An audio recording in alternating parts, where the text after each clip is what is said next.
And I'm at the hour. So, hello again to any who are here. As always, I have no idea. And, well, I thank you for anyone who is here for coming along to the last instalment of our reading of The Seawolf by Jack London. Yeah, we're about to be done with it. It's the longest one we've done on stream so far. There is, a poll up on the Bird website on which long form text you want me to have a look at yet. I've got my eyes on a few in the library that I've been told are worthwhile.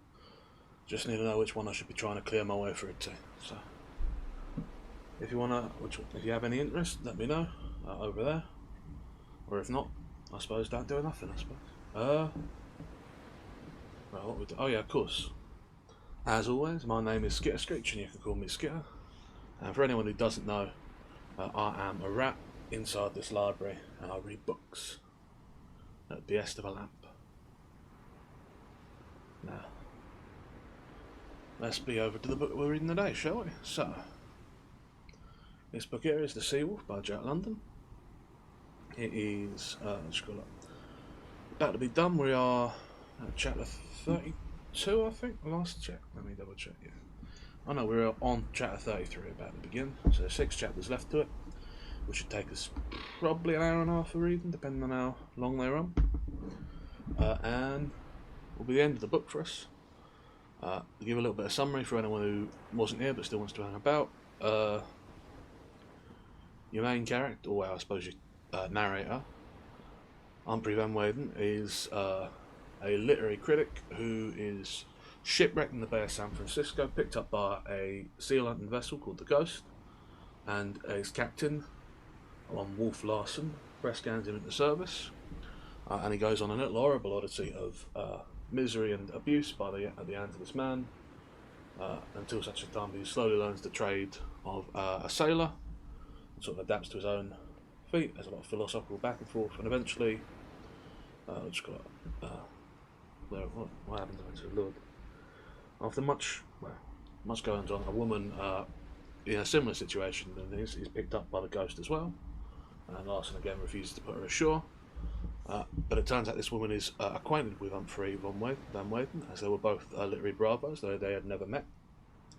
And he falls madly in love with her. They escape the ship on a sailing boat, wind up marooned on an island, although they managed to do quite well for themselves. And as of the last chapter, the Ghost is wrecked due to various circumstances and washed up on the island with no one on board but Wolf Larson, who seems quite unwell. And our narrator, having intended to kill him, finds he does not have the ability to. And that's where we are at last trunk. I've just realised I haven't got any water, so before we begin I'm just going to go grab some. That won't take 2 ticks, and then we'll begin.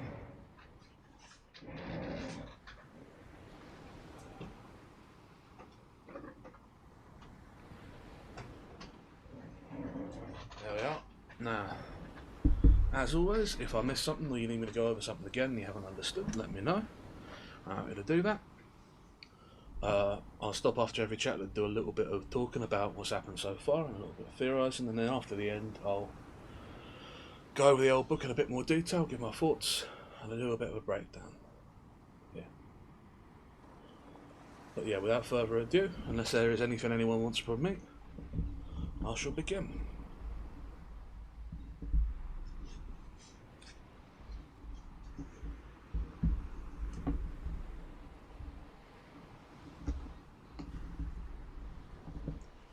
Chapter 33. We waited all day for Wolf Larson to come ashore. It was an intolerable period of anxiety. Each moment one or the other of us cast expectant glances towards the Ghost. But he did not come. He did not even appear on deck. Perhaps it is headache, I said. I left him lying on the poop. He may lie there all night. I think I'll go see. Maud looked and entreated me. It's all right, I assured her. I shall take the revolvers. You know I collected every weapon on board. There is his arms, his hands, his terrible, terrible hands, she objected. And then she cried, Oh, Humphrey, I'm afraid of him. Don't go, please don't go. She rested her hand appealingly on mine and sent my pulse fluttering. My heart was surely in my arse for a moment. A dear and lovely woman, and she was so much the woman, clinging and appealing, sunshine and dew to my manhood. rooting it deeper and sending through in it the sap of a new strength. However, I put my arm around her when in the midst of the seal earth that I considered and refrained. I shall not take any risks, I said. I'll merely peep over the bow and see. She pressed my hand earnestly and let me go. The space on deck where I had left him lying were vacant. He had evidently gone below. That night we stood alternate watches, one of us sleeping at a time, but there were no telling what Wolf Larsen might do. He was certainly capable of anything. The next day we waited, and the next, and still he made no sign. These headaches of his, these attacks, Moore said, on the afternoon of the fourth day. Perhaps he's ill, very ill. He may be dead. Dying, was her afterthought when she had waited some time for me to speak. Better so, I answered. But think, Humphrey, a fellow creature in his last lonely hour. Perhaps, I suggested. Yes, even perhaps, she acknowledged. We do not know. It would be terrible if he were. I could never forgive myself. We must do something. Perhaps, I suggested again. I waited, smiling inwardly at the woman of her which compelled a solicitude for Wolf Larsen of all creatures. Where were her solicitude for me, I thought, for me whom she had been afraid to have merely peep aboard? She was too subtle not to follow the trend of my silence, and she would direct as she were subtle. You must go aboard, Humphrey, and find out, she said. And if you want to laugh at me, you have my consent and forgiveness. I rose obediently and went down the beach. Do be careful, she called after me. Hang on a second, I'll have a quick drink. Bit of a frog in my throat. I need to rest it, really. I'll probably take tomorrow off.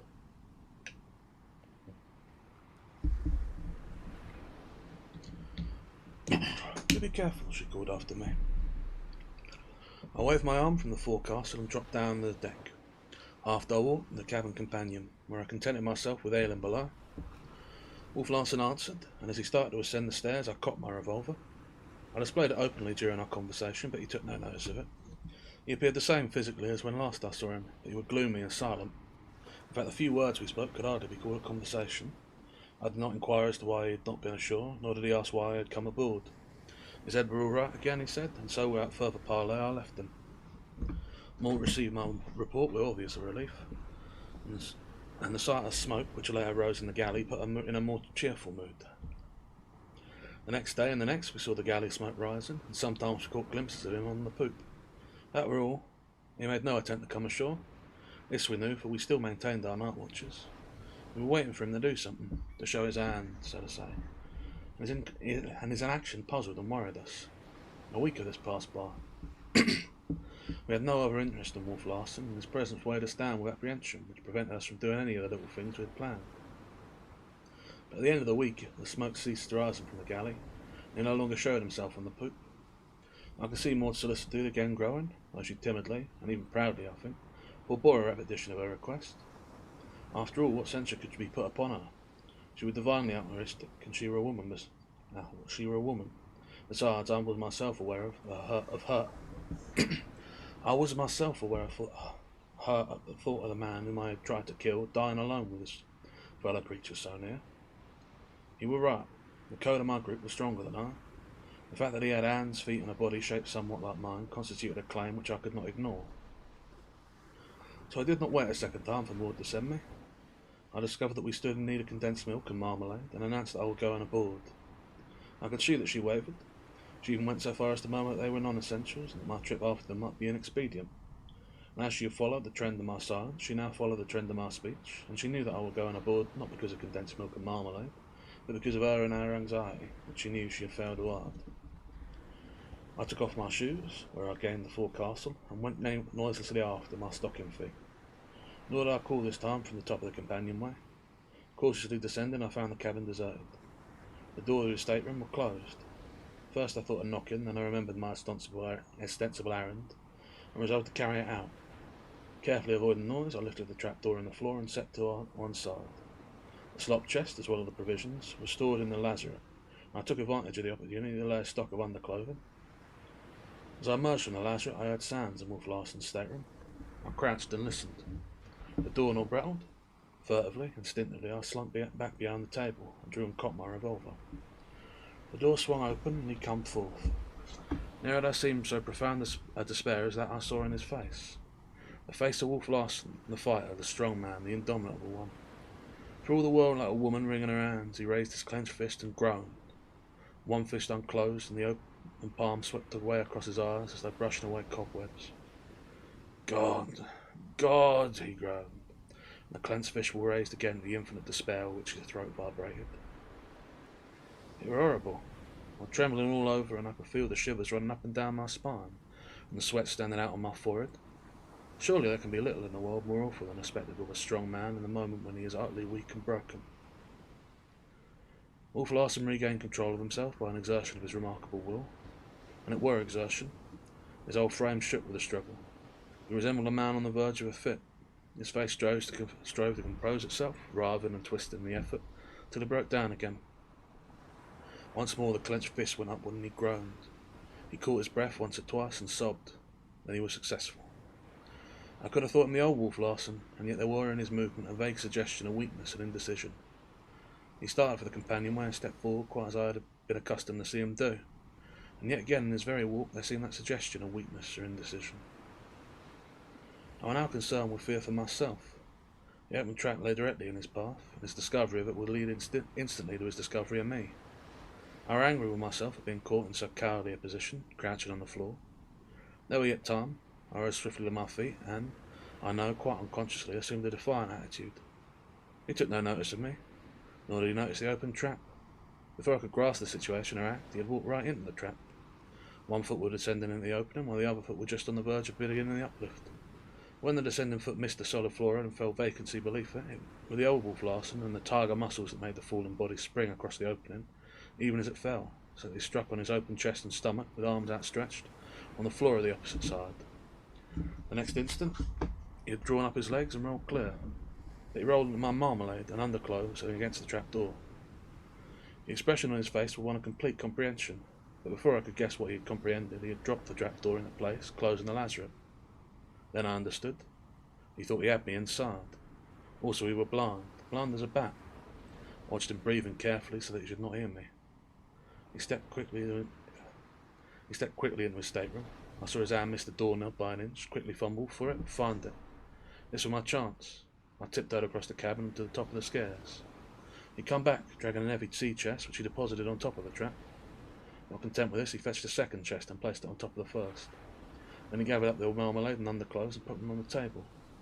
When he started up the companionway, I retreated, silently rolling over the top of the cabin. He shoved the slab part way back and rested his arms on it, his body still in the companionway. His attitude was of one looking forward the length of the schooner, or staring rather, for his eyes were fixed and unblinking. I was only 5 feet away and directly in what should have been his line of vision. It was uncanny. I thought myself a ghost, what of my invisibility. I waved my hand back and forth, of course without effect. When the moving shadow fell across his face, I saw once more that he was susceptible to the impression. His face became more expectant and tense as he tried to analyse and identify the impression. He knew that he had responded to something from without, that his sensibility had been touched by a change in something in his environment, but what it were he could not discover. I ceased waving my hands, but the shadow remained stationary. He slowly moved his head back and forth under it, and turned from side to side, now in the sunshine, now in the shade, feeling the shadow, as it were, by testing its sensation. I was too busy trying to reason out how we were aware of its existence, so intangible. How we were aware of the existence of so intangible a thing as a shadow. If it were his eyeballs only that were affected, or his optic nerve that were not wholly destroyed, the explanation was simple. If otherwise, then the only conclusion I could reach was that the sensitive skin recognised the difference in temperature between the shade and sunshine. Or perhaps, who can tell, it was that fabled sixth sense which conveyed to him the loom and feel of an object close at hand. Given over his attempt to determine the shadow, he stepped on deck and started forward, walking with a swiftness and confidence which surprised me. And still there were a hint of that feebleness, of the blind in his walk.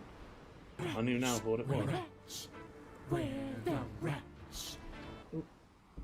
Hey, Les. You've proclaimed yourself one of the rats. You're siding with me against Lamp. I appreciate it. Also, I've just noticed that there is a bot here that I have to kill. There we go. Good to have you. Let's see, what have you missed? Not much. Wolf Larsen, they have now discovered, is blind, and he also has not come ashore, presumably because he is blind. We're still not entirely sure how this has come about. But yeah. Given over his attempts to determine the shadow, he stepped on deck and started forward, walking with a swiftness and confidence which surprised me. And still there were that hint of the feebleness of the blind in his walk. I knew it now for what it were. To my amused chagrin, he had discovered my shoes on the forecastle head and brought them back with him into the galley. I watched him build the fire and set about cooking food for himself. Then I stole into the cabin for my marmalade and underclothes, slipped back past the galley, and climbed down to the beach to deliver my barefoot report. That's the end of chapter 33, which I suppose I've mostly just summarised there and now. But yeah, Wolf Larsen doesn't come off the ship after he arrives. Maud begins to be concerned for him that he might be dying and feels bad leaving him to die alone when he's so close at hand, no matter what he's done. And so she sends Humphrey aboard, who exchanges brief words with him, comes back out. A week passes, he's cooking for a bit, they smoke rise, and then it stops rising, and he's sent back where this happens. He discovers that Larsen's blind. Also, Larsen believes he's trapped him in the lazaret, the little hole where the supplies were, which I suppose will also come into play. That's important to know. Anyway, I'll have my drink.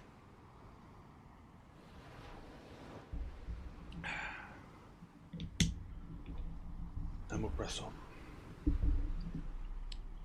Chapter 34.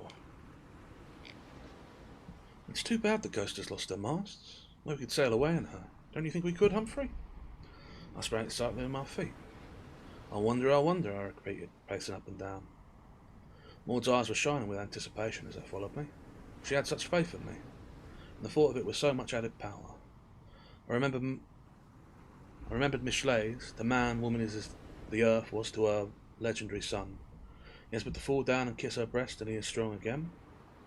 For the first time I knew the wonderful truth of his words, why I were living on them. Maud brought this to me, an unfailing source of strength and courage.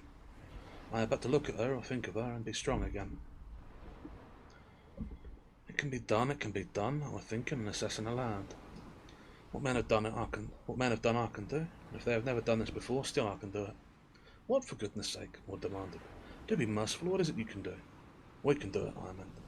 Why, nothing else than put the mast back into the Ghost and sail away. Humphrey, she exclaimed. And I felt as proud of my conception as if it were already.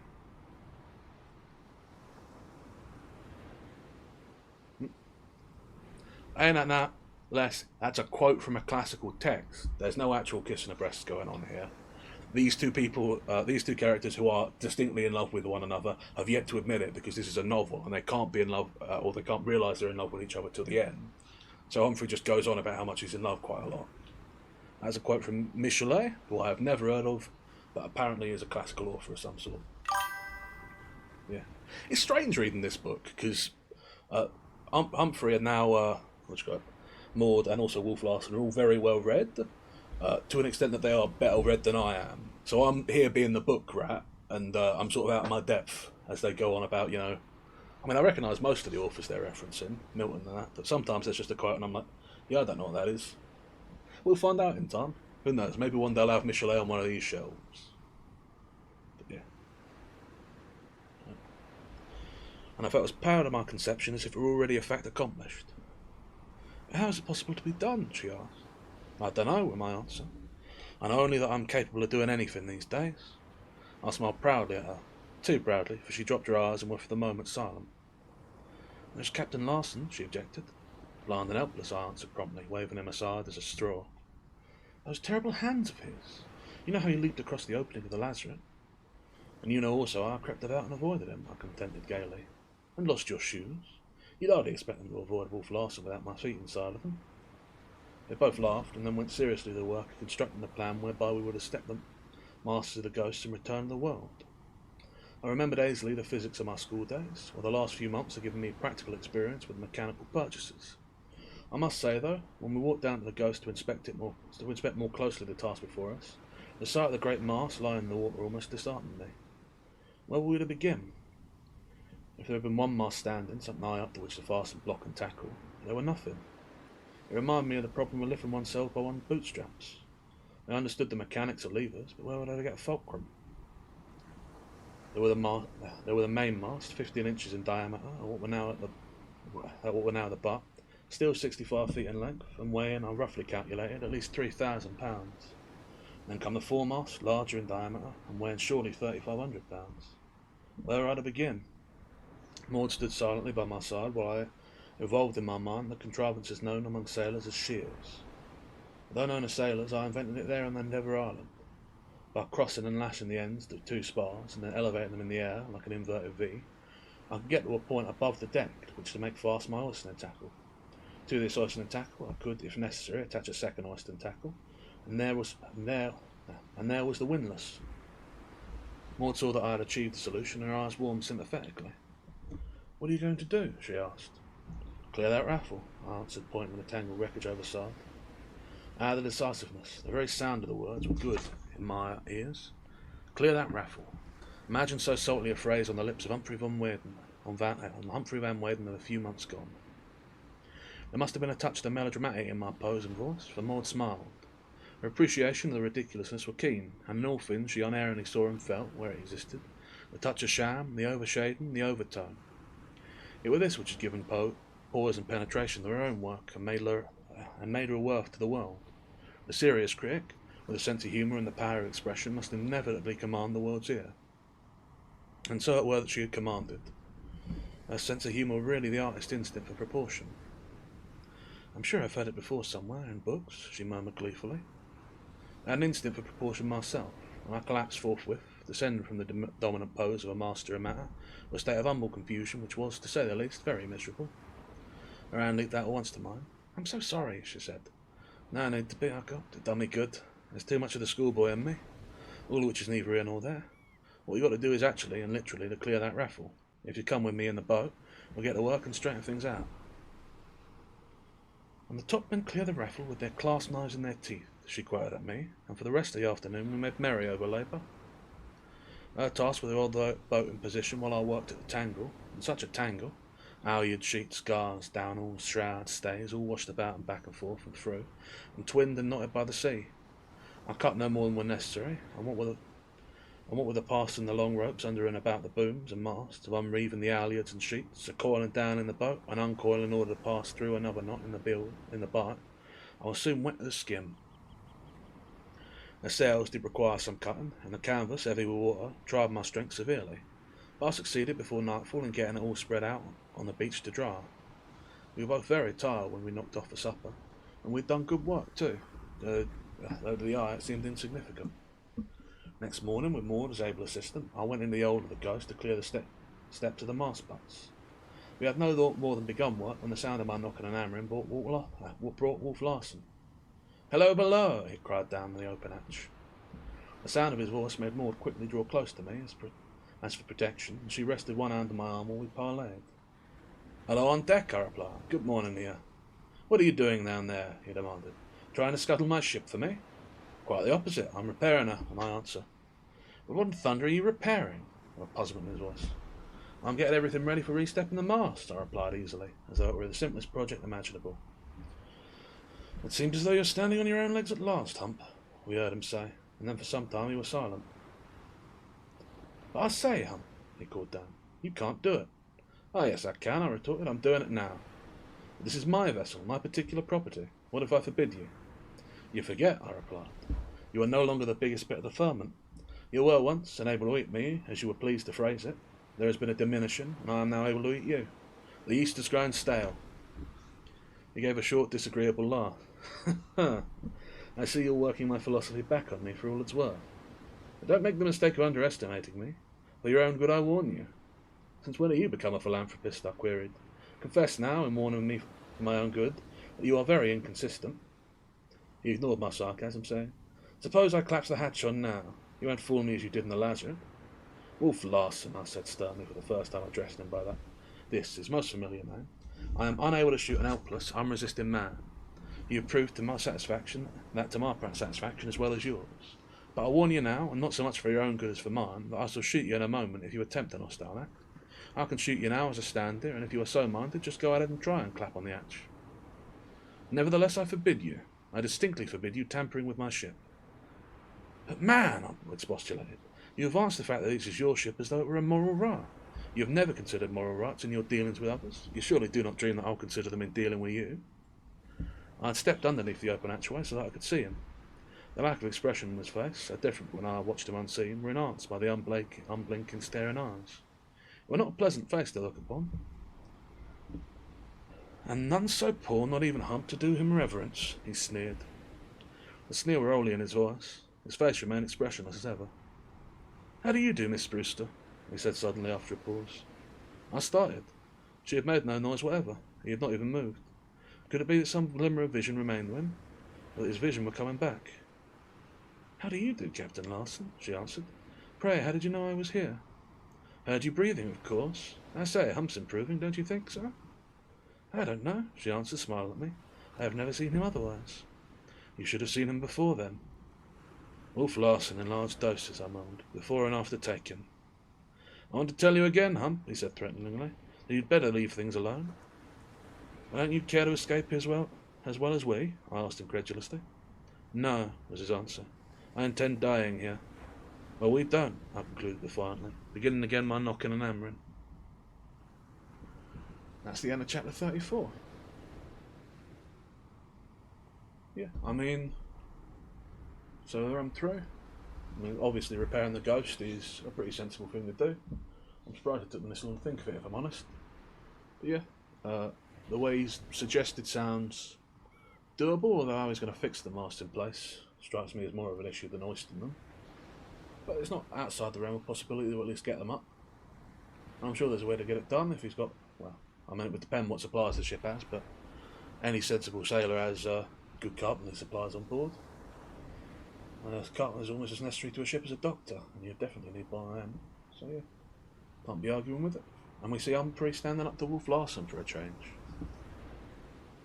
I also think it's somewhat notable that, let's call it, while he was assigned as sort of the mate of the ship and hanging about, Wolf Larson, well, I guess, no, I was going to say Wolf Larson was calling him Mr. Van der Weyden, but that were only in public. And it was sort of a show of, I'm making this man a thing, and I guess it was just a way to oppress the others. He's always called him up in private. I was going to say that that's like a backslide in the relationship, but it's not really. I'm wrong there. I'm trying to think what else. Yeah, I don't know really. I mean, yeah, Humphrey standing up to him is a change. It's an alteration in their relationship, but he's still a very dreadful figure, really. They're sort of added to by the sort of, I don't know, the deliberate lack of expression is an interesting play here. Because even if he can't see, he should still be fully capable of making the expressions. So he's deliberately choosing not to make them, which is an interesting choice. Makes it seem like he is doing it as a power play, I suppose. It's an interesting one. Feeds into his sort of philosophical materialism. The idea that if he can't get anything out of a conversation of subtlety and expression of body language, why should he engage in it in any way? I don't know. I do like the character of Wolf Larson. He's very well written. It's interesting. Anyway, I'll have a drink of water. Then we'll press on. Chapter 35. Next day, the mast sleeps clear and everything in readiness. We started to get the two topmasts aboard.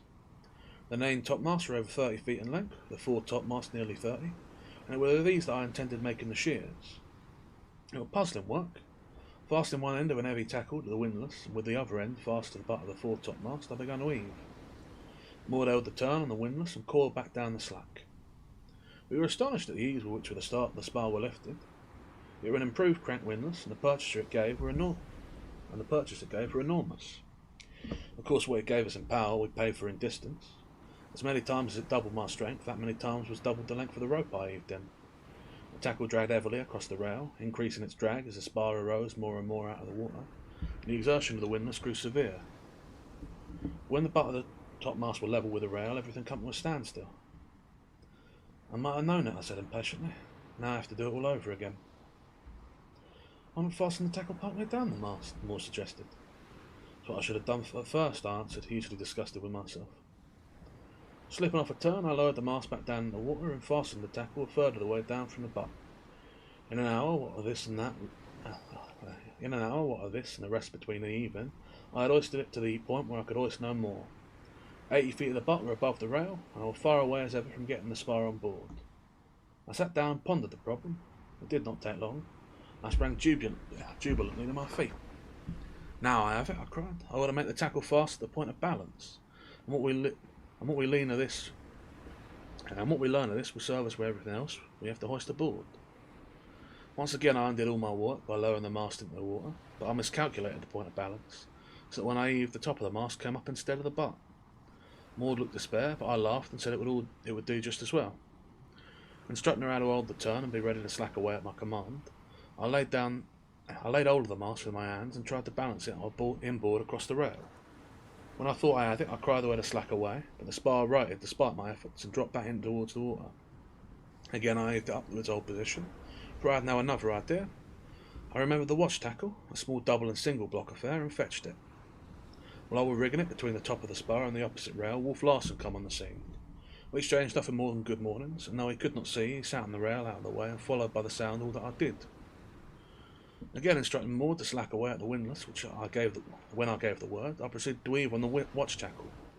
Slowly the mast swung in until it balanced at right angles across the whale, and then I discovered, to my amazement, there was no need for Maud to slack away. In fact, the very opposite was necessary. Making the watch tackle fast, I hove on the windlass and brought in the mast inch by inch, till its top tilted down on the deck, and finally its whole length lay on the deck. I looked at my watch. It was 12 o'clock. My back were aching sorely, and I felt extremely tired and hungry, and there on the deck were a single stick of timber to show for an whole morning's work. For the first time I thoroughly realised the extent of the task before us. I were learning. The afternoon would show far more accomplished, and it did, for we returned at 1 o'clock, rested and strengthened by an hearty dinner. In less than an hour I had the main topmast on deck and were constructing the shears. Lashing the two topmasts together and making allowance for their unequal length at the point of intersection, I attached the double block to the main throat halyards. This, with a single block, and the throat halyards themselves, gave me an hoisting tackle. To prevent the butts of the mast from slipping on the deck, I nailed down thick cleats. Everything in readiness, I made a line fast to the apex of the shears and carried it directly to the windlass. I've grown to have faith in that windlass, for it gave me power beyond all expectation. As usual, Maud held the turn while I heaved. The shears rose in the air. Then I discovered I had forgotten my guy ropes. This necessitated my climbing the shears, which I did twice before I finished, giving it guying at 4 1/2 to either side. Twilight had set in by the time this was accomplished. Wolf Larsen, who had sat about and listened all afternoon and ne'er opened his mouth, had taken himself off to the galley and started his supper. I felt quite stiff across the small of the back, so much so that I straightened up with an effort and with pain. I looked proudly at my work. It was beginning to show. I was wild with desire, like a child with a new toy, to ice something with my shears. I wish it weren't so late, I said. I'd like to see how it works. Don't be a glutton, Humphrey, Maud chided me. Remember, tomorrow is coming, and you're so tired now you can hardly stand. And you? I said with sudden solicitude. You must be very tired. You've worked hard and nobly. I'm proud of you, Maud. Not half so proud as I am of you, nor with half the reason, she answered, looking me straight in the eye for a moment with an expression in her own and a dancing tremulous light, which I had not seen before, and which gave me a pang of quick delight. I know not why, for I did not understand it. And she dropped her eyes to lift them again, laughing. If our friends could see us now, she said. Look at us. Have you ever paused for a moment to consider our appearance? Yes, I've considered yours frequently, I answered, puzzled over what I had seen in her eyes, and puzzled by a sudden change of subject. Mercy, she cried. And what do I look like, pray? A scarecrow, I'm afraid, I replied. Just glance at your dragwood skirts, for instance. Look at those three-cornered tears. And such a waste. It would not require a Sherlock Holmes to deduce that you've been cooking over a campfire. To say nothing to trying out seal blubber. And cap it all, that cap. And all that is the woman who wrote a kiss. And all that is a woman who wrote a kiss endured. She made me an elaborate and stately courtesy and said, As for you, sir. And yet, through the 5 minutes of banter which followed, there were a serious something underneath the fun which I could not but relate with the strange and fleeting expression I had caught in her eyes. What were it? Could it be that her eyes were speaking beyond the will of our speech? My eyes had spoken, I knew, until I had found the culprits out and silenced them. This had occurred several times. But had she seen the clamour in them and understood? And had her eyes so spoken to me? What else could that expression have meant? The dancing, tremulous light. And there's something more which words could not describe. It could not be. It were impossible. Besides, I was not skilled in the speech of ours. I were only Humphrey Van Weyden, a bookish fellow who loved, and the love, and the weight win love, that surely were glorious enough for me. And thus I thought, even as we chafed each other's appearance until we arrived ashore, There are other things to think about. It's a shame after working hard all day that we cannot have an uninterrupted night's sleep by complaining after supper. There can be no danger now from a blind man, she queried. I shall never be able to trust him, I averred. Far less now that he is blind. The liability is that his part helplessness will make him more malignant than ever. I know what I shall do for tomorrow morning. The first thing, run out a light anchor and catch the schooner off the beach. And each night when we come ashore in the boat, Mr. Wolf Larsen will be left a prisoner on board. So this will be the last night we have to stand watch, and because of that it will go easier. We were awake early and just finishing breakfast as daylight come. Oh, Humphrey, I heard Maud cry in dismay, and suddenly stopped. I looked at her. She was gazing at the ghost. I followed her gaze, but I could see nothing unusual. She looked at me and I looked inquiry back. The shears, she said, and her voice trembled. I had forgotten their existence. I looked again but could not see them. If he has, I mocked savagely. She put her hand sympathetically on mine and said, We'll have to begin over again. Oh, believe me, my anger means nothing. I could not hurt a fly. I smiled back bitterly. And the worst of it is he knows it. You're right. If he's destroyed the shears, I shall do nothing except begin over again. I'll stand my watch on board hereafter, I blurted out a moment later. And if he interferes, I dare not stay ashore all night alone, Maud was saying when I come back to myself. It would be so much nicer if he would be friendly with us and help. We could all live comfortably aboard. We will, I asserted, still savagely. For the destruction of my beloved shears had hit me hard. As you and I will live aboard, friendly or not with Wolf Larsen. It's childish, I laughed later, for him to do such things, for me to grow angry over them, for that matter. But my heart smote me when we climbed aboard and looked at the havoc he had done. The shears were gone altogether. The guys had been slashed right and left. The throat halyards which I rigged were cut across through every part, and he knew I could not splice. A thought struck me. I ran to the windlass. It would not work. He had broken it. We looked at each other in consternation. Then I ran to the side. The masts, booms, and gaffs I had cleared were gone. He had found the lines which held them and cast them adrift. Tears were in Maud's eyes, and I do believe they were for me. I could have wept myself. Where now were our project of remastering the Ghost? He had done his work well. I sat down the hatch combing and rested my chin on my hands in black despair. He deserves to die, I cried out, and God forgive me, I'm not man enough to be his executioner.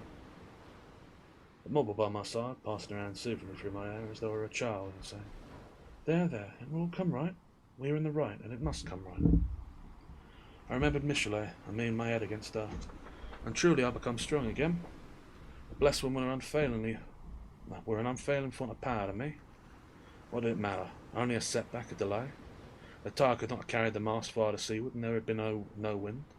It meant merely more work to find them and tow them back, and besides it were a lesson. I knew what to expect. He might have waited and destroyed our work more effectually when we had more accomplished. Here he comes now, she whispered. I glanced up. He was strolling leisurely along the poop of the port side. Take no notice of him, I whispered. He's coming to see how we take it. Don't let him know that we know. We can deny him a satisfaction. Take off your shoes, that's right, and carry him in your hand. And then we played hide and seek with the blind man. We came up the port side, we slipped past on the starboard, and from the poop we watched him turn and start after an attack. He must have known somehow that we were on board, for he said, Good morning, very confidently, and waited for the greeting to be returned. Then he strolled off, and we slipped forward. Oh, I know you're aboard, he called out, and I could see him listening intently after he had spoken. It reminded me of the great hoot owl, listening after its booming cry for the stir of its frightened prey. But we did not stir, and we moved only when he moved, and so we dodged about the deck hand in hand like a couple of children chased by a wicked ogre, till Wolf Larsen, evidently in disgust, left the deck for the cabin.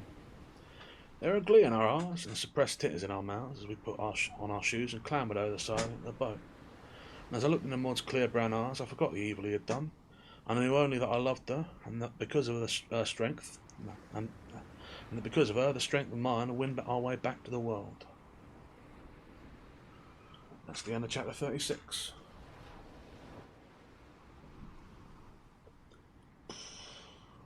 Not sure there's too much to say about this one. I mean, Wolf Larsen destroying the work they've done sort of seemed pretty predictable to me, but I don't know. So I mean, really, the thing that's most notable about this chapter is their developing relationship. They're seeing in each other's eyes, that they're both interested. And yet again, both of them chicken now. Which, I mean, I don't know. I call it cowardice, but again, I think it is just the fundamental nature of a story like this. We've got 3 chapters left to go. I suspect in either the second, the last, or the last one it will come to good. We'll find out. Anyhow, time for a swallow of water and then we'll press on.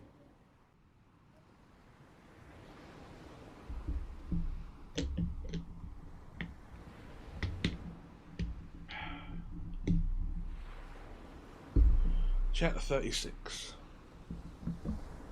For 2 days, Ward and I ranged the sea and explored the beaches in search of the missing masts.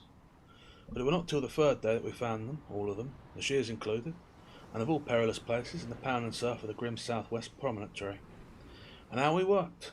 At the dark end of the 1st day we returned exhausted to our little cove, turning the mainmast behind us, and we had been compelled to row, in dead calm, practically every inch of the way. Another day of heartbreaking and dangerous toil saw us encamped with the 2 topmasts to the good. The day following I were desperate, and rafted together the foremast, the fore and main booms, and the fore and main gaffs. The wind were favourable, and I had thought to tow them back under sail, but the wind baffled and then died away, and our progress with the oar at a snail's pace. It was such a dispiriting effort, to throw one's whole strength and weight on the oars, and to feel the boat checked in its forward lunge by the heavy drag behind were not exactly exhilarating. Night began to fall, and to make matters worse, the wind sprang up ahead. Not only did all forward motion cease, but we began to drift back and out to sea. I struggled at the oars till I was played out. Poor Maud, whom I could never prevent from working the limit of her strength, lay weakly back in the stern sheets. I could row no more. My bruised and swollen hands could no longer close on the oar handles. My wrists and arms ached intolerably, and though I had eaten heartily of 12 o'clock lunch, I worked so hard that I would faint from hunger. I pulled in the oars and bent forward to the line which held the tow. Maud's hand leaped out, restraining mine. "What are you going to do?" she asked in a strained, tense voice. "Cast it off," I answered, slipping a turn of the rope, but her fingers closed on mine. "Please don't," she begged. "It's useless," I answered. "There is none. The wind is blowing us off the land. But think, Humphrey, if we cannot sail away on the coast, we may remain here for years on the island. For life, even. If it has never been discovered all these years, it may never be discovered." "You forget the boat we found on the beach," I reminded her. "It was a seal hunting boat," she replied. "And you know perfectly well if the men had escaped they would have been back to make their fortunes from the rookery. You know they never escaped." I remained silent, undecided. "Besides," she added haltingly, "it's your idea, and I want to see you succeed." Now I could open my heart. As soon as she put it on a flattering personal basis, generosity compelled me to deny her. Better years on the island than to die the night, or tomorrow, or the next day in the open boat. We are not prepared to brave the sea. We have no food, no water, no blankets, nothing. Why, you've not survived the night without blankets. I know how strong you are. You're shivering now. "It's only nervousness," she answered. "I'm afraid you will cast off the mast in spite of me. Oh, please, please, Humphrey, don't." She burst out a moment later. And so it ended, with the phrase she knew had all power over me. We shivered miserably throughout the night. Now and again I fitfully slept, but the pain of cold always aroused me. How more could stand it was beyond me. I was too tired to thrash my arms about and warm myself, but I found strength time and time again to chafe her hands and feet to restore the circulation, and still she pleaded with me not to cast off the masts. About 3 in the morning she was caught by a cold cramp, and after I had rubbed her out of that she became quite numb, or frightened. I got the oars and made her row, though she was so weak I thought she would faint at every stroke. Morning broke and we looked long in the growing light for our island. At last it showed, small and bleak on the horizon, fully 15 miles away. I scanned the sea with my glasses.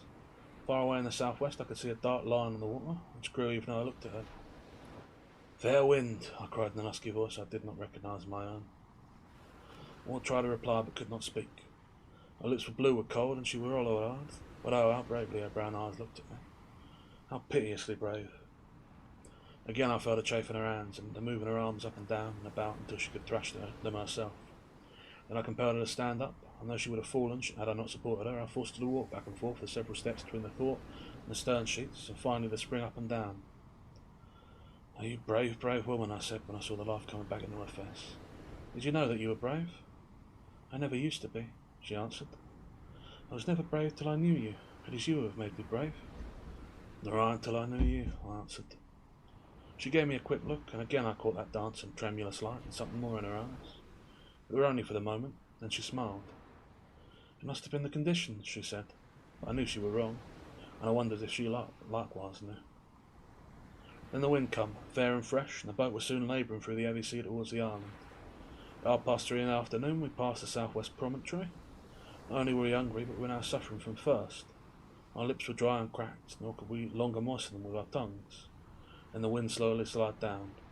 By night it was dead calm, and I was toiling once more at the oars, but weakly, most weakly. At 2 in the morning, the boat's bow touched the beach of our own inner cove, and I stayed out to make the painter fast. More could not stand, nor had I strength to carry her. I fell in the sand with her, and when I had recovered, content myself with putting my hands under her shoulders and dragging her up the beach into the yacht. The next day we did no work. In fact, we slept till 3 in the afternoon, or at least I did, for I worked to find Maud cooking dinner.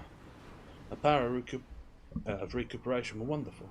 There was something tenacious about that lily-frail body of hers, a clutch on existence which one could not reconcile with its patent weakness. You know, I was travelling to Japan for my health, she said, as we lingered on the fire after dinner, delighted in the movements of loafing and the movelessness of loafing. I was not very strong, I never was. The doctor recommended a sea voyage, and I chose the longest. You little knew what you had chosen, I laughed. I shall be a different woman from the experience, as well as a stronger woman, she answered. And I hope a better woman. At least I shall understand a great deal more of life. Then, as the short day waned, we fell to discussing Wolf Larsen's blindness.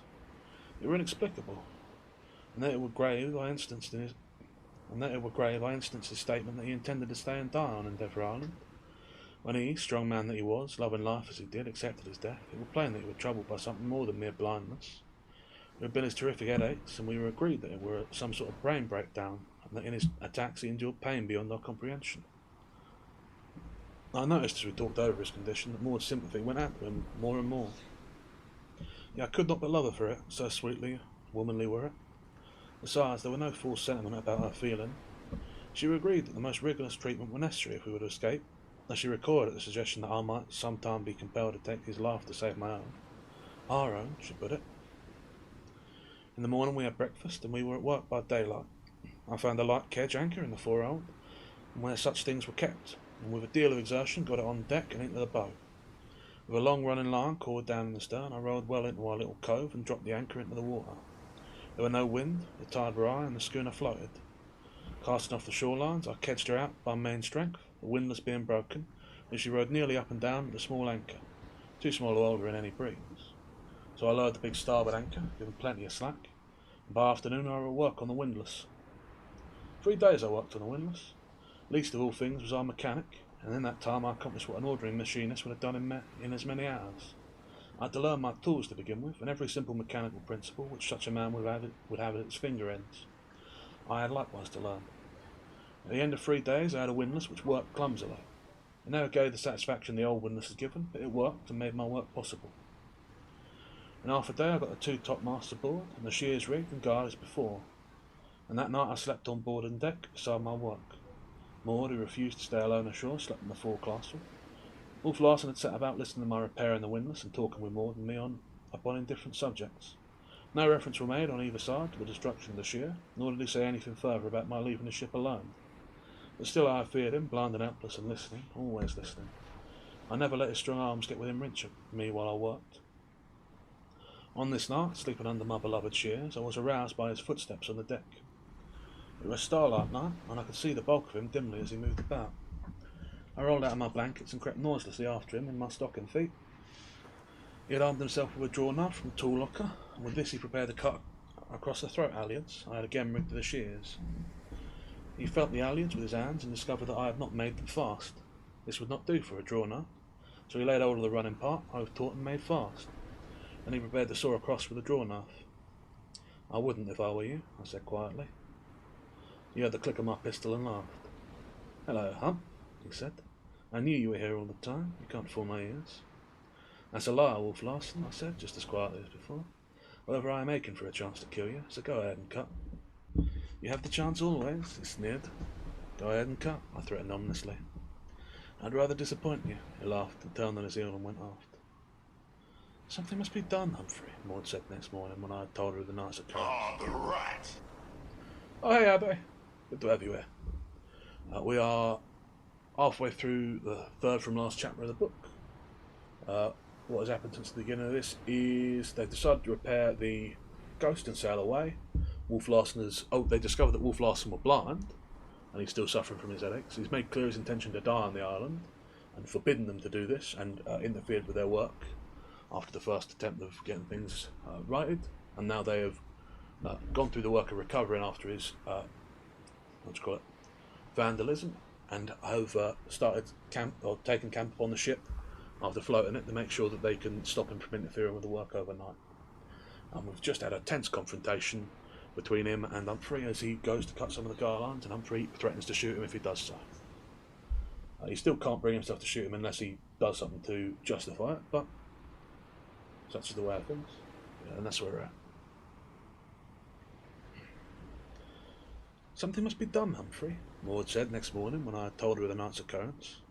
If he has liberty, he may do anything. He may sink the vessel or set fire to it. There's no telling what he may do. We must make him a prisoner. Fair enough. I appreciate it, Abbe. It's good to have you here.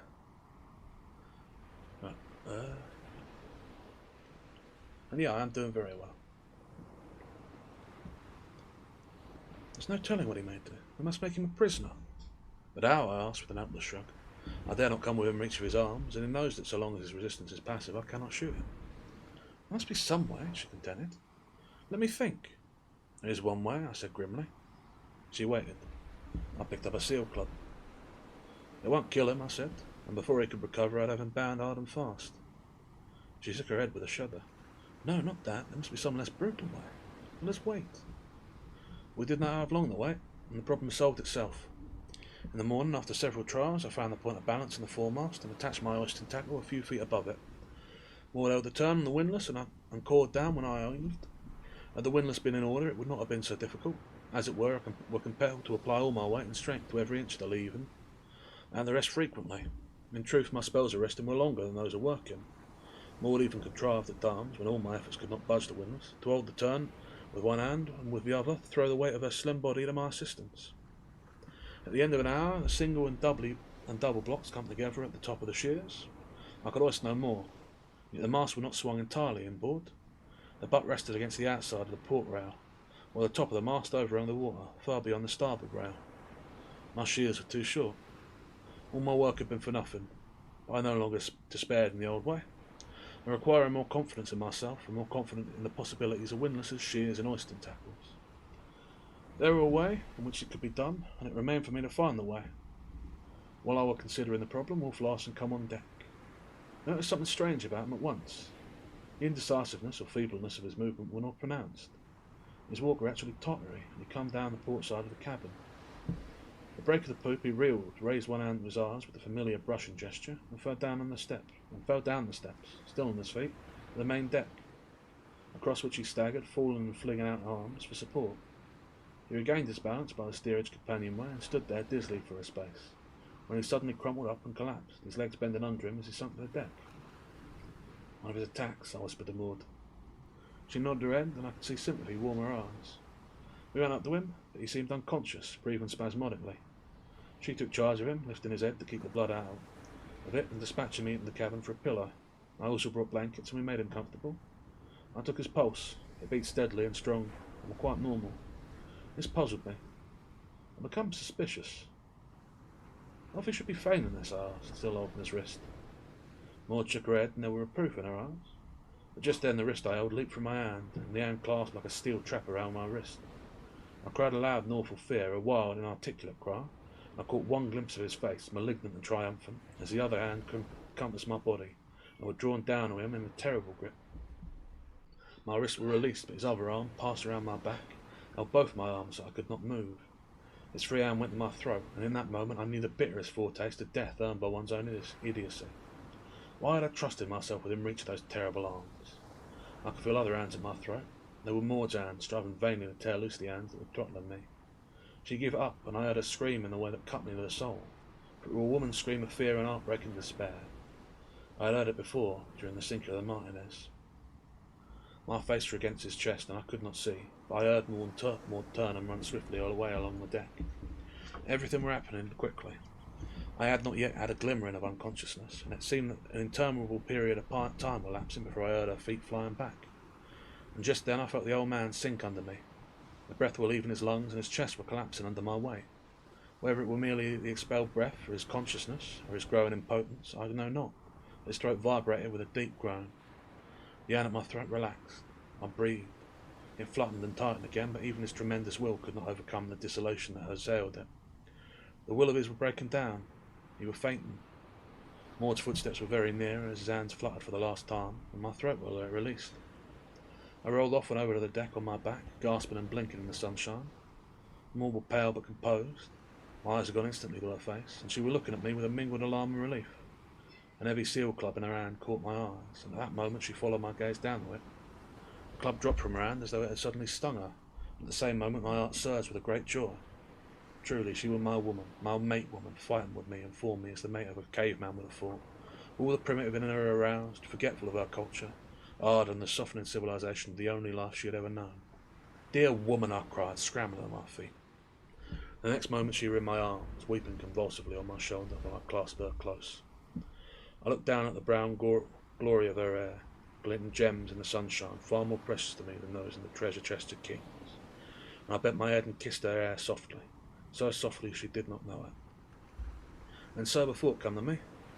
After all, she were only a woman crying her relief now that the danger was past and the arms of her protector, or the one who had been endangered. Had I been father or brother, the situation would have been none different. Besides, time and place were not met, or were not meet, and I wished to earn a better right to declare my love. So once again I softly kissed her hair and felt her receding from my clasp. "It were a real attack this time," I said. "Another shot like the one that made him blind. He feigned at first, and in doing so brought it on." Maud were already rearranging a pillow. "No," I said, "not yet. Now I am helplessly shall remain. From this day we live in that cabin. Wolf Larsen shall live in the steerage." I caught him under my shoulder and dragged him into the companionway. In my direction, Maud fetched a rope. Placing this under his shoulders, I balanced him across the threshold and lowered him down the steps to the floor. I could not lift him directly into a bunk, but with Maud's help I lifted first his shoulders, then head, and then his body, balanced him across the edge and rolled him into a lower bunk. But this were not to be all. I recollected the handcuffs in his stateroom, which he preferred to use on sailors instead of the ancient and clumsy ship irons. So when we left him, he lay handcuffed hand and foot. For the first time in many days I breathed freely. I felt strangely light as I come on deck, as though a weight had been lifted from my shoulders. I felt also that Maud and I had drawn more closely together, and I wondered if she too felt as if we walked along the deck side by side to where the stalled form was hung in the shears. That's the end of chapter 36. Okay, so I was wrong there actually. There are 3 more chapters left now. That was the fourth before last. Losing count. Right, let me have a quick drink of water, so I'll let it dry and then we'll go through.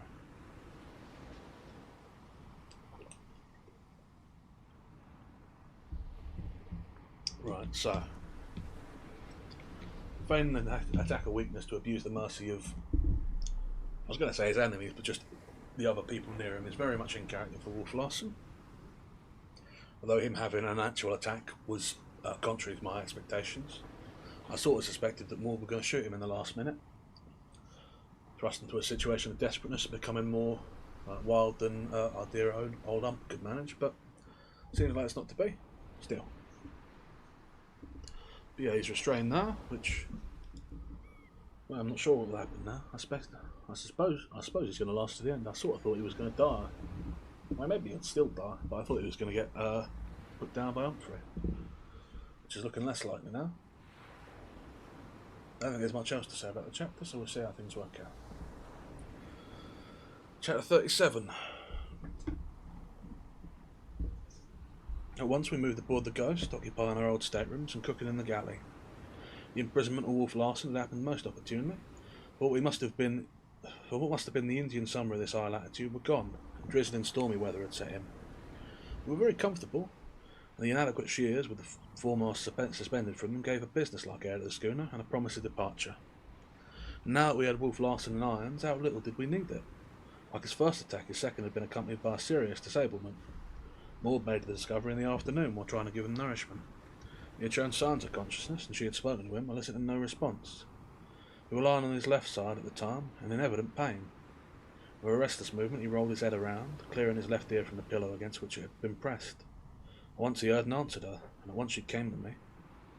Pressing the pillow against his left ear, I asked him if he heard me, but he gave no sign. Moving the pillow and repeating the question, he answered promptly that he did. "You know you're deaf in the right ear?" I asked. "Yes," he answered in a low, strong voice, "and worse than that. My whole right side is affected. It seems I am asleep. I cannot move arm or leg." "Fainting again?" I demanded angrily. He shook his head, his stern mouth shaping the strangest twisted smile. Or indeed a twisted smile, for it were all on the left only, the facial muscles on the right side moving not at all. I'm going to take a break from reading the other point out. Seems like he's had a stroke. Which, This came out around the turn of the century. I'm surprised that Jack London was so familiar with the proper symptoms of, anyway, I'll push on that. Yeah. Facial muscles of the right side moving not at all. "That was the last play of the wolf," he said. "I am paralysed. I shall never walk again. Oh, only on the other side," he added, as though divining the suspicious glance I flung at his left leg, the knee of which had just then drawn up and elevated the blankets. "It's unfortunate," he continued. "I'd like to have done for you first, Hump. I thought I had that much left in me." "But why?" I asked, partly in horror, partly out of curiosity. Again his stern mouth framed the twisted smile as he said, "Oh, just to be alive, to be living and doing, to be the biggest bit of ferment to the end, to eat you. And to die this way." He shrugged his shoulders, he attempted to shrug them rather, but the left shoulder alone moved. Like the smile, the shrug was twisted. "How can you account for it?" I asked. "Where's the seat of your troubles?" "The brain," he said at once. "There's cursed headaches that brought it on." "Symptoms," I said. He nodded his head. "There's no accounting for it. I was never sick in my life. Something's gone wrong with my brain, a cancer, a tumour or something of that nature. A thing that devours and destroys. It's attacking my nerve centres, eating them up bit by bit, cell by cell, from the pain." "The motor senses too," I suggested. "So it would seem. The curse of it is that I must lie here, conscious, mentally unimpaired, knowing that the lines are going down, breaking bit by bit communication with the world. I cannot see, hearing and feeling are leaving me. At this rate I shall soon cease to speak, yet all the time I shall be here, alive, active and powerless." "When you say you are here, I suggest the likelihood of your soul, or the soul," I said. "Bosh," was his retort. "It simply means that in the attack on my brain the higher physical centres are untouched. I can remember, I can think and reason. When that goes, I go. I am not. The soul." He broke out in mocking laughter, turned his left ear to the pillow as a sign that he wished no further conversation. Maud and I went about our work, oppressed by the fearful fate which had overtaken him. How fearful were we yet to fully realise. There was awfulness of retribution about it. Our thoughts were deep and solemn. We spoke to each other in scarcely above whispers. "You might remove the handcuffs," he said that night as we stood in consultation over him. "It's dead safe. I'm paralytic now. The next thing to watch out for is bed sores." He smiled his twisted smile, and Maud, her eyes wide with horror, were compelled to turn away from her head. "You know that your smile is crooked?" I asked him, for I knew that she must attend him, and I wished to save her as much as possible. "Then I shall smile no more," he said calmly. "I thought something was wrong. My right cheek has been numb all day. Yes, and I've had warnings of this for the last 3 days by spells. My right side seemed going to sleep sometimes, arm or hand, sometimes leg or foot. So my smile is crooked," he queried a short while after. "Well, consider henceforth that I smile internally with my soul, if you please, my soul. Consider that I am smiling now." And for the space of several minutes he lay there, quiet, indulging his grotesque fancy. The man of him were not changed, but with the old indomitable, terrible Wolf Larsen, imprisoned somewhere within that flesh which had once been so invincible and splendid. Now it bound him with insensate fetters, wailing his soul in darkness and silence, blocking it from the world, which to him had been a riot of action. No more would he conjugate the verb to do in every moving tense. To be were all that remained to him. To be as he had defined death, without movement, to will but not to execute, to think and reason, and in the spirit of him to be alive as ever, in the flesh to be dead, quite dead. And yet, though I even removed the handcuffs, we couldn't adjust ourselves to his condition. Our minds revolted. To us we were full of potentiality. We knew not what to expect of him next, what fearful thing rising above the flesh he might break out and do. Our experiences warranted this state of mind. and we went about our work with anxiety always upon us. I had solved the problem which had arisen through the shortness of the shears. By means of the watch tackle, I had made a new one. I heaved the butt of the foremast across the rail and then lowered it to the deck. Next, by means of the shears, I hoisted the main boom on board. Its 40 feet of length would supply the height necessary properly to swing the mast. By means of a secondary tackle I attached to the shears, I swung the boom to a nearby perpendicular position, then lowered the butt to the deck, where, to prevent slipping, I spiked great cleats around it. The single block of my original shears tackle I had attached to the end of the boom. Thus, by carrying this tackle to the windlass, I could raise and lower the end of the boom at will, the butt always remaining stationary, and by means of guards I could swing the boom from side to side. To the end of the boom I had likewise rigged an hoisting tackle. When the whole arrangement was completed, I could not but be startled by the power and latitude it gave me. Of course, 2 days' work were required for the accomplishment of this part of my task, and it was not till the morning of the 3rd day that I swung the foremast from the deck and proceeded to square its butt to fit the step. Here I was especially awkward. I sawed and chopped and chiselled and weathered wood till it had the appearance of having been gnawed by some gigantic mouse. But it fitted. "It'll work. I know it'll work," I cried. "You know Dr. Jordan's final test of truth?" Maud asked. I shook my head and paused in the act of dislodging the shavings which had drifted down my neck. "Can we make it work? Can we trust our life to it?" is the test. "He's a favourite of yours," I said. "When I dismantled my old pantheon and cast out Napoleon and Caesar and their fellows, I straightway erected a new pantheon," she answered most gravely. "And the first I installed was Dr. Jordan. A modern hero. And a greater because modern," she added. "How can the old world heroes compare with ours?" I shook my head. "We're too much alike in many things for argument. Our points of view and outlook on life, at least, were very alike." "For a pair of critics, we agree famously," I laughed. "And as shipwright and able assistant," she laughed back. There were little time for laughter in those days, with our heavy work and the awfulness of Wolf Larsen's live and death. He had received another stroke. He had lost his voice, or he were losing it. He had only intermittent use of it. As he phrased it, the wires were like the stock market, now up, now down. Occasionally the wires were up, and he spoke as well as ever, as slowly and heavily. Then speech would suddenly desert him, in the middle of a sentence perhaps, and for hours sometimes we would wait for the connection to be re-established. He complained of great pain in his head, and it was during this period that he arranged a system of communication against the time when speech should leave him altogether. 1 pressure of the arm for yes, 2 for no. It was well that it were arranged, for by evening his voice had gone from him. By hand pressures after that he answered our questions, and when he wished to speak he scrawled his thoughts with his left hand, quite legibly on a sheet of paper. The fierce winter had now descended upon us. Gale followed gale, with snow and sleet and rain. The seals had started on their great southern migration, and the rookery were practically deserted. I worked feverishly. In spite of the bad weather and of the wind which especially hindered me, I was on deck from daylight till dark and making substantial progress. I profited by my lesson, learned through raising the shears and the climbing them to attach guys.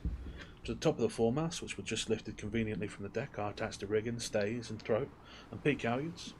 As usual, I had underrated the amount of work involved in this portion of the task, and 2 long days were necessary to complete it. And there was so much yet to be done. The sails, for instance, which practically had to be made over. While I toiled at rigging the foremast, Maud sewed on canvas, ready always to drop everything and come to my assistance when more hands than 2 were required. The canvas was heavy and hard, and she sewed with a regular sailor's palm with 3-cornered sail needle. Her hands were soon sadly blistered, but she struggled bravely on, and in addition to doing the cooking and taking care of the sick man. "A fig for superstition," I said on Friday morning. "The mast goes in today." Everything were ready for the attempt. Carrying the boom tackle to the windlass, I hoisted the mast nearly clear of the deck. Making the tackle fast, I took the windlass and shears tackle, which were connected with the end of the boom. With a few turns, had the mast perpendicular and clear. Maud clapped her hands the instant she was relieved from holding the turn, crying, "It works! It works! We'll trust our lives to it." And she assumed a rueful expression. "It's not over the whole," she said. "Will you have to begin all over?" I smiled in superior fashion, and slacking off on one of the boom guys and taking on the other, swung the mast perfectly into the centre of the deck. Still it were not over the hole. Again the rueful expression came on her face, and again I smiled in a superior way. Slacking away on the boom tackle and hoisted an equivalent amount on the shears tackle, I brought the butt of the mast into position directly over the hole in the deck. Then I gave more careful instructions for lowering away, and she went into the hole to step on the schooner's bottom. I called to her, and the mast moved easily and accurately, straight towards the square hole of the step, and the square butt descended. As it descended, it slowly twisted so that the square would not fit in the square. But I had not even a moment's indecision.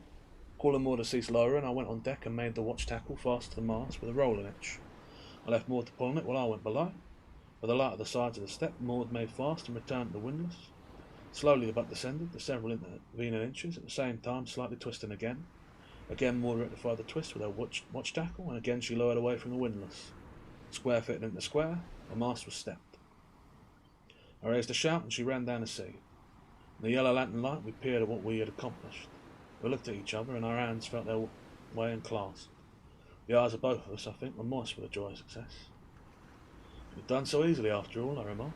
All the work were in the preparation. And all the wonder in the completion, Maud added. I can scarcely bring myself to realise the great master's really up. And in. You have lifted it from the water, swung it through the air, and deposited it here where it belongs. It is a Titan's task. And they made themselves many inventions, I began merrily, and paused to sniff the air. I looked hastily at the lantern. It was not smoking. Again I sniffed. Something is burning, Maud said with sudden conviction. We sprang together for the ladder, but I raced past to the deck. A dense volume of smoke was pouring out of the steerage companionway. Oh, it's not dead yet, I muttered to myself, and sprang down through the smoke. It was so thick in the confined space that I was compelled to feel my way, and so potent with the spell of Wolf Larsen in my imagination, I was quite prepared for the upwards giant to grip my neck in stranglehold. I hesitated, the desire to race back up the steep steps to the deck almost overpowering me. Then I recollected Maud, a vision of her as I had last seen her in the lantern light on the schooner's hold.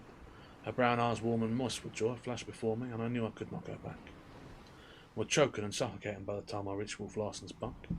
I reached my hand and felt for his. He was lying motionless, but moved slightly at the touch of my hand. I put over and under his blankets. There were no warmth, no sign of fire. The smoke which blinded me and made me cough and gasp must have a source. I lost my head temporarily and dashed frantically about the steerage. A collision with the table partially knocked the wind from my body and brought me to myself. I reasoned that an helpless man could start a fire only near to where he lay. I turned to Wolf Larsen's bunk. There I encountered Maud. How long she had been there in that suffocating atmosphere I could not guess. Go up on deck, I demanded peremptorily. But Humphrey, she began to protest in a queer husky voice. Please, please, I shouted at her harshly. She drew away obediently, and then I thought, what if she cannot find the steps? I started after her to stop at the foot of the companionway. Perhaps she'd gone up. I stood there hesitant. I heard her cry softly, Oh, Humphrey, I am lost. I found her fumbling at the wall of the after bulkhead, and half leading her, half carrying her, I took her up the companionway. The pure air was like nectar. Nor were only faint and dizzy, and I left her lying on deck while I took my second plunge below. The source of the smoke must be very close to Wolf Larsen. My mum will made up on this. I went straight to his bunk and felt about. Among his blankets something hot fell to the back of my hand. It burned me, and I jerked my hand away. Then I understood. Through the cracks in the bottom of the upper bunk he had set fire to the mattress. He still retained sufficient use to his left arm to do all this. The damp straw of the mattress, fired from beneath and denied air, had begun smouldering all the while. As I dragged the mattress out of the bunk, it seemed to disintegrate in mid-air, at the same time bursting into flames. I beat out the flaming remnants of straw in the bunk and then made a dash to the deck for fresh air. Several buckets of water sufficed to put out the burning mattress in the middle of the steerage floor, and 10 minutes later, when the smoke had fairly cleared, I allowed Maud to come below. Wolf Larsen were unconscious, but it was a matter of minutes for the fresh air to restore him. We were working over him, however, when he signed for paper and pencil. Pray do not interrupt me, he wrote. I am smiling. I am still a bit of the firmament, you see, he wrote a little later. I'm glad you're as small a bit as you are, I said. Thank you, he wrote. Just think of how much smaller I shall be before I die. Yet I am here, Hump, he wrote with a final flash. I can think more clearly than ever before in my life. Nothing disturbs me. Concentration is perfect. I am all here and more than here. It was like a message from the night of the grave. For this man's body had become his mausoleum, and there, in so strange a sepulchre, his spirit fluttered and lived. It would flutter and live till the last line of communication were broken, and after that who were to say how much longer it might continue to flutter and live? That's the end of chapter 37. He is a devil and a half, is Wolf Larsen. You've got to give it to him. The things are reaching the end now. They got the first mast up, and the rest will come pretty quickly after. All that's left is the sailing and the dying. And both of those will come pretty swift, I suspect. A quick drink of water and then we press on.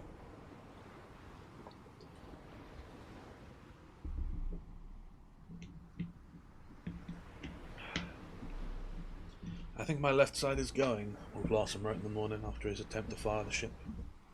The numbness is growing. I can hardly move my hand. You'll have to speak louder. The last lines are going down. You in pain? I asked. I was compelled to repeat my question loudly before he answered.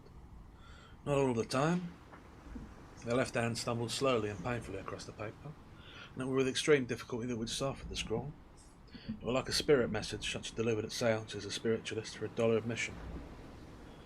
But I am still here, all here, the hand scrawled more slowly and painfully than ever. The pencil dropped and we had to replace it in the hand. When there's no pain, I have perfect peace and quiet. I have never thought so queerly. I can ponder life and death like a Hindu sage. And immortality? Maud queried loudly in the ear. 3 times the hand essayed to write, but fumbled hopelessly. The pencil fell. In vain we tried to replace it. The fingers could not close on it. Then Maud pressed and held the fingers about the pencil with her own hand, and the hand wrote in large letters and so slowly that the minutes ticked off to each letter. B-O-S-H. Wolf Larsen's last word. Bosh. Sceptical and invincible to the end. The arm and hand relaxed, the trunk of the body moved slightly, and there were no movement. Maud released the hand. The fingers spread lightly, falling apart of their own weight, and the pencil rolled away. "You're still here," I shouted, holding the fingers and waiting for the singing pressure which would signify yes. There was no response. The hand was dead. "And his lips slightly moved," Maud said. I repeated the question. The lips moved.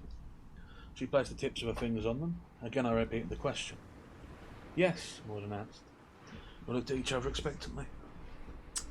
"What good is it?" I asked. "What can we say now?" "I'll ask him." She hesitated. "Ask him something that requires no for an answer," I suggested. "Then you'll know with certainty." "Are you hungry?" she cried. Lips moved under her hand, and she answered, "Yes." "Will you have some beef?" was her next query. "No," she announced. "Beef tea?" "Yes, he will have some beef tea," she said quietly, looking up at me. "Until his hearing goes, we shall be able to communicate with him, and after that—" She looked at me queerly. I saw her lips trembling and the tears showing up in her eyes. She swayed towards me and I caught her in my arms. "Oh, Humphrey," she sobbed. "When will it all end? I'm so tired, so tired." She buried her head in my shoulders, her frail form shaking with the storm of weeping. She was like a feather in my arms, so slender, so ethereal. She has broken down at last, I thought. What can I do without her help? But I soothed and comforted her till she pulled herself bravely together and recuperated mentally as quickly as she would want to do physically. "I ought to be ashamed of myself," she said, and added with a whimsical smile I adored, "but I am only one small woman." That phrase, "one small woman," startled me like an electric shock. It was my own phrase, my pet secret phrase, my love phrase for her. "Where did you get that phrase?" I demanded with an abruptness that in turn startled her. "What phrase?" she asked. "One small woman." "Is it yours?" she asked me. "Yes," I answered. "Mine, I made it." "And you must have talked in your sleep," she smiled. A dancing, tremulous light were in her eyes. Mine and you were speaking beyond the will of my speech. I leaned towards her. Without volition I leaned towards her, as a tree is swayed by the wind. We were very close together in that moment. But she shook her head as one might shake off sleep or a dream, saying, "I've known her all my life. It was my father's name for my mother." "It is my phrase too," I said stubbornly. "For your mother?" "No," I answered. She questioned no further. I could have sworn her eyes retained for some time a mocking, teasing expression. With the foremast in, the work now went on apace. Almost before I knew it, and without one serious hitch, I had the mainmast stepped. A derrick boom rigged to the foremast had accomplished this, and several days more found all stays and shrouds in place and everything set up taut. Topsails would be a nuisance and a danger for a crew of 2, so I heaved the topmast on deck and lashed them fast. Several more days were consumed in finishing the sails and putting them on. There were only 3, the jib, foresail and mainsail, and patched, shortened and distorted, they were all ridiculously ill-fitting suit for so trim a craft as the coast. "But they'll work," Maud cried jubilantly. "We'll make them work and trust our lives to them." Certainly among my many new trades I shone least as a sailmaker. I could sail them better than make them, and I had no doubt of my power to bring the schooner to some northern port of Japan. In fact, I had crammed navigation from textbooks aboard, and beside the Wolf Larsen star scale had a simple star scale, so simple a device that a child could work it. As for its inventor, beyond an increase in deafness and the movement of the lips growing fainter and fainter, there had been no little change in his condition for a week. But on the day we finished bending the schooner's sails, he heard his last, and the last movement of his lips died away. Not before I had asked him, "You all there?" And the lips had answered, "Yes." The last line was down. Somewhere within the tomb of flesh still dwelt the soul of the man, walled by the living clay that the fierce intelligence we had known burned on. But it burned on in silence and darkness. It was disembodied. To that intelligence there could be no objective knowledge of a body. It knew no body. The very world were not. It knew only itself and the vastness and profundity of the quiet and the dark. That's the end of chapter 39. It's odd, really. I did expect Humphrey to have to kill him, but in a way this is... well, it's much grimmer, but it's also more fitting. Wolf Larsen is... well, he's not dead, but everything he ever stood for is unmade about him. The idea of his place in the firmament, of being a striving wolf, of fighting for life, made ridiculous. He's alive only by the grace and kindness of people who he's been awful to. It fundamentally undercuts everything that is about him, everything that he stood for, his entire philosophy. The Nietzschean idea of a Superman, which he once embodied, now ridiculous, taken away from him by a quirk of fate. No more in his power than anything else in the world. It's funny, really. It's rather a good refutation of the idea. There's some philosophy to this book, and some interesting psychology. Now, we're on to the last chapter, so let's see if these two idiots will kiss before the book's over, shall we? I'm putting money on... oh well, I would put money on yes, but I've got no money to put on it, so...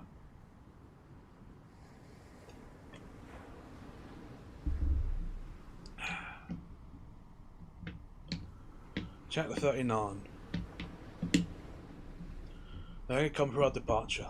There were no longer anything to detain us on Endeavour Island. A ghost stumpy mast were in place, a crazy sailboat's bent. All my handiwork was strong, none of it beautiful, but I knew that it would work, and I felt myself a man of power as I looked at it. I did it. With my own hands I did it. I wanted to cry aloud. But Maud and I had a way of voicing each other's thoughts, and she said as we prepared to hoist mainsail, "To think, Humphrey, you did it all with your own hands." But there were two other hands, I answered. Two small hands, and don't say that were a phrase also of your father. She laughed and shook her head and held her hands up for inspection. "I can never get them clean again," she wailed, "nor soften the Weatherby." "And dirt and Weatherby shall be your guerdon of honour," I said, holding them in mine, and in spite of my resolutions I would have kissed the two dear hands had she not swiftly withdrawn them. Our comradeship was becoming tremulous. I had mastered my love long and well, but now it was mastering me. Wilfully I had disobeyed and worn my heart to speech, and now it will win in my tongue, aye, and my lips, for they were mad at the moment to kiss the two small hands, which had toiled so faithfully and hard. And I too were mad. They were crying my being like bugles calling me to her, and there were a wind blowing upon me which I could not resist, swaying the very body of me till I leaned towards her, all unconscious that I leaned. And she knew it. She could not but know it, as she swiftly drew away her hands, and yet could not forbear one quick searching look before she turned away her arms. By means of deck tackles I had arranged to carry the halliards forward to the windlass, and now I hoisted the mainsail, peak and throat, and at the same time. It were a clumsy way, but it did not take long, and soon the foresail as well were up and fluttering. "We can never get that anchor up in this narrow place once it has left the bottom," I said. "We should be on the rocks first." "What can you do?" she asked. "Slip it," was my answer. "And when I do, you must do your first work on the windlass. I shall have to run at once to the wheel, and at the same time you must be hoisting the jib." This manoeuvre getting under way I had studied and worked out a score of times. With the jib halliard to the windlass, I knew Maud were capable of hoisting that most necessary sail. A brisk wind were blowing into the cove, and though the water were calm, rapid work were required to get us safely out. When I knocked the shackle bolt loose, the chain rolled out through the all and into the sea. I raced aft, putting the wheel up. The ghost seemed to start to laugh as she yielded into the first fill of her sails. The jib were rising. As it filled, the ghost's bow swung off it, and I had to put the wheel down a few spokes and steady her. I had devised an automatic jib sheet, which passed the jib across itself, so there was no need for Maud to attend to that. She was still hoisting the jib when I put the wheel down hard down. It was a moment of anxiety, for the ghosts were rushing directly upon the beach, a stone's throw distant. As she swung obediently on her heel into the wind, there were a great fluttering and flapping of canvas and reef points, most welcome to my ears, and she fired away on the other tack. Maud had finished her task and come aft, where she stood beside me, a small cap perched on her wind-blown hair, her cheek flushed from exertion, her eyes wide and bright with the excitement, her nostrils quivering at the rush and bite of the fresh air. Her brown eyes were like a startled deer. They were wild, keen-looking them I had never seen before, and her lips parted with her breast suspended as the ghost, charging upon the wall of rock at the entrance to the inner cove, swept into the wind and fired away into safe water. My first mate's berth from the sailing ground stood me in good stead, and I cleared the inner cove and laid a long tack along the shore of the outer cove. Once again about, and the ghost headed out to open sea. She had now caught the bosom breathing of the ocean, and was herself a breath with the rhythm of it as she smoothly mounted and slipped down each broad-backed wave. The day had been dull and overcast, but the sun now burst through the clouds, a welcome omen, and shone upon the curving beach, where together we had dared the lords of the Iron and slain the aweless Juki. All Endeavour Island brightened under the sun.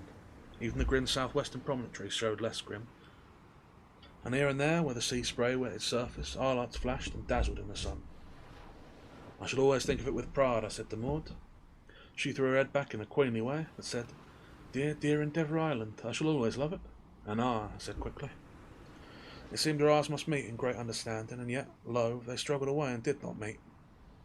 There was a silence I might always call awkward, till I broke it, saying, See those black clouds to windward?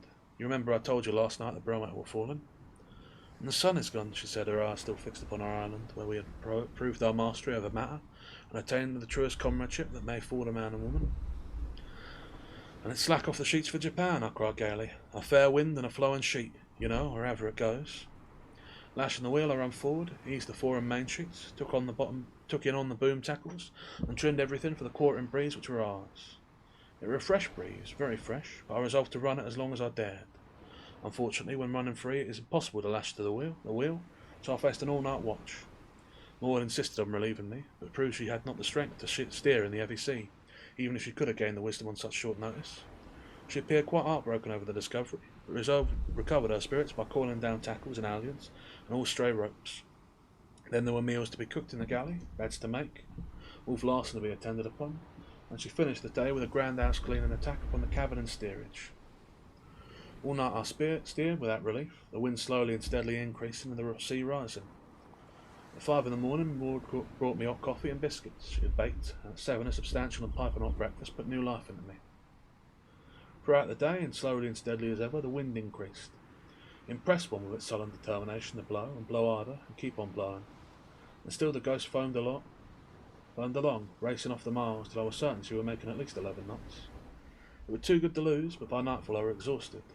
Though in splendid physical trim, a 36-hour trip at the wheel with a limit of my endurance.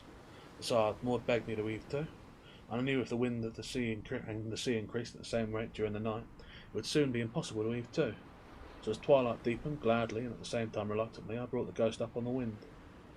But I had not reckoned upon the colossal task of the reefing of 3 sails meant for one man. While running away from the wind, I had not appreciated its force, but when we ceased to run, I learned to my sorrow and well nigh to my despair how fiercely it was really blowing.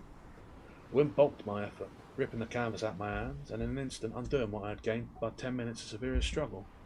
At 8 o'clock I succeeded only in putting the second reef under the foresail.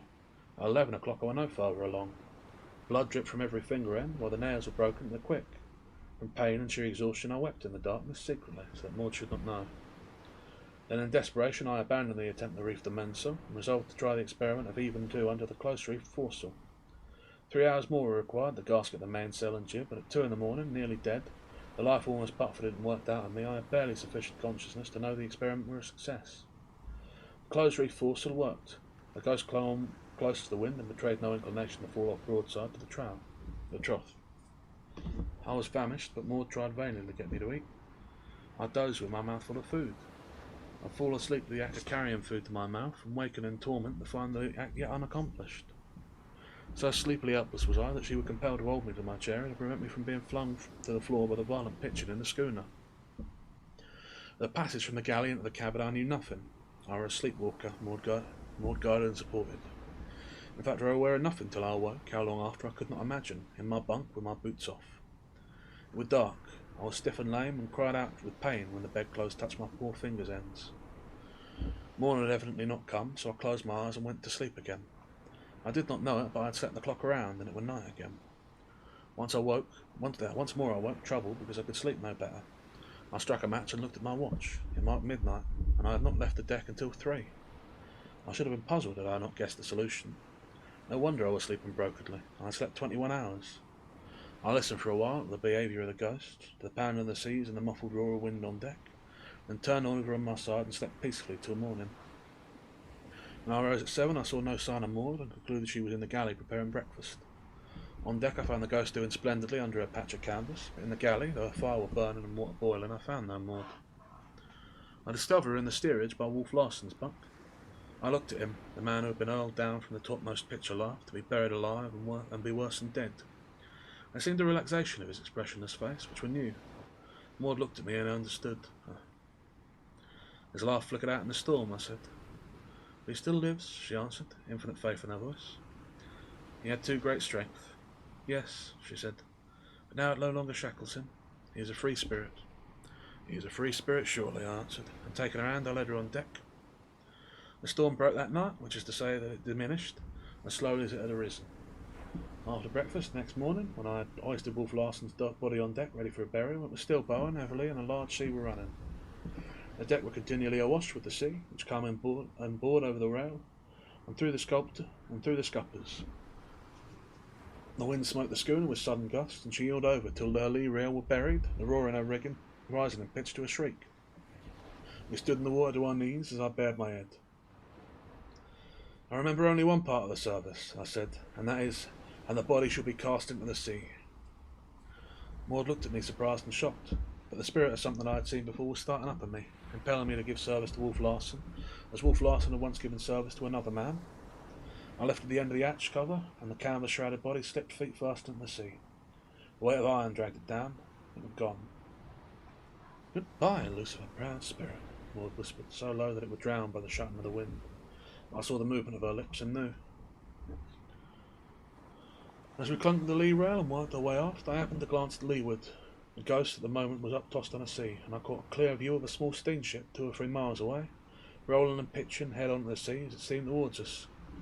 It was painted black, and from the talk of the hunters of their poaching exports, I recognised it as a United States revenue cutter. I pointed it out to Maud and hurriedly led her aft to the safety of the poop.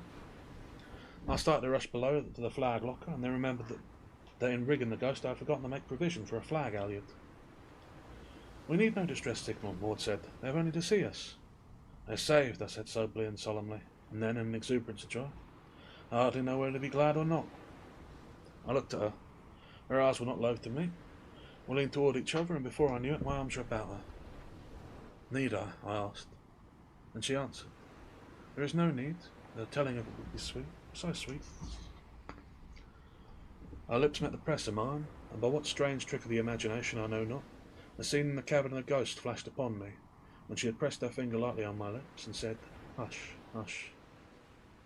My woman, my one small woman, I said, my free hand patting her shoulder in the way all lovers know, though never learn in school. My man, she said, looking at me for an instant with tremulous lids which fluttered down and veiled her eyes, as she snuggled her head against my breast with an happy little sigh. I looked towards the cutter. It was very close. A boat was being lowered. One kiss, dear love, I whispered. One kiss more before they come. And rescue us from ourselves, she completed with a most adorable smile, whimsical as I had ever seen it, for it was whimsical with love.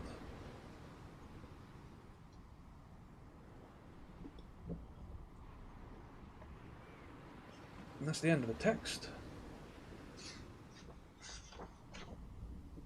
So yeah, that's where it ends. That with a sea wolf.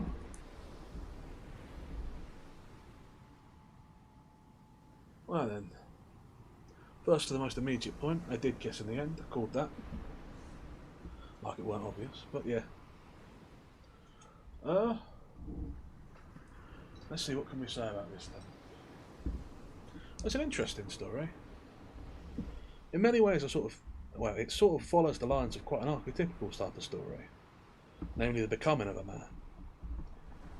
Your Humphrey Van Weyden is pressed into service on a ship, and through the service he performed and the work of his own brow, he becomes from a pampered and posh young no one, a little aristocrat, A real man, hard of a brow and eye, strong and real in the world. It's a classic sort of tale. At the same time, it's not that tale. Because, in the telling of it, there's no real argument that he becomes a worse person in other ways.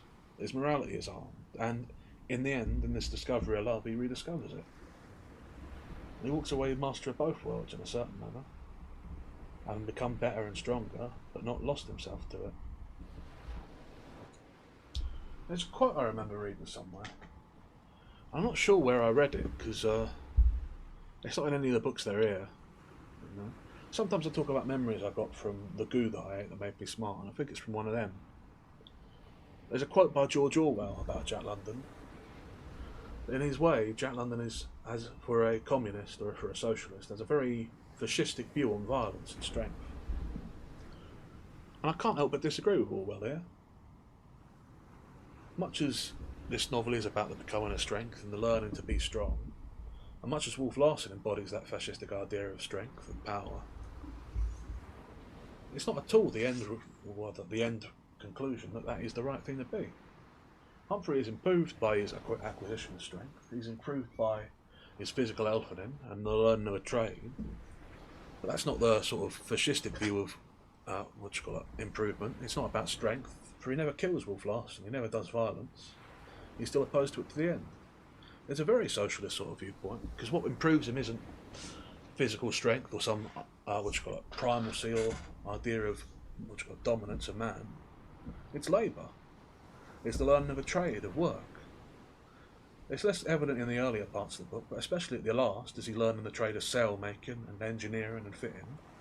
Everything that he learns, everything he turns his hand to, is an improvement to him, both in his physical work, by the labour he performs, but also in his mind, in his realness and placement in the world. It's both him and Wolf Larsen are arguments in opposition to the original life he's living, to the sort of soft life of an aristocrat or a gentleman or a literary critic. But Wolf Larsen's argument still falls flat. He's wrong in the end. His whole point is unmade by himself as he fails into death of despair. This idea of an ubermensch, a superman, undone by the frailness of his own body, inevitable, outside of his control, nothing he can do about it. Meanwhile, Humphrey Van Weyden's argument against his original life is in becoming better. Not through strength, not through power, not through ruthlessness, but through labour and hardship and skill. By craft. And then of course you have the ending at the end, the classic ending where both of them admit their feelings.